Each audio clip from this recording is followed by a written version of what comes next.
kanyang plano sumasaklaw sa lahat ng tao at sa lahat ng kultura. Tayo man ay bahagi ng gayong magandang plano ng dakilang pag-ibig ng Diyos para sa lahat. Pagbasa mula sa aklat ni Propeta Isaias. Ito ang sinasabi ng Panginoon. Malalaman ko ang iniisip nila at mga ginagawa. Darating ako upang ipunin ang lahat ng bansa at ang mga taong iba't ibang wika.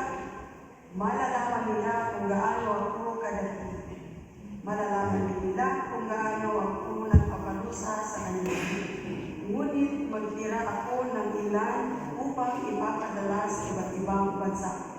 Susubukin ko sila sa Tarsis, sa Port at sa Lydia.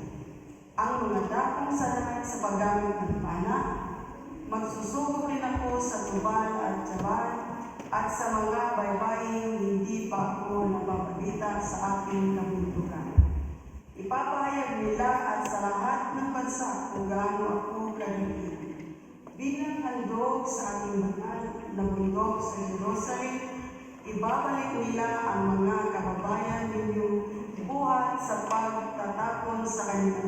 Sila'y darating na sakay ang mga kabayo, asno, kamilyo, karwahe at karito. Tulad ng pagdadala ng mga handog na butil sa templo, nakalagay sa matis na sisidlan.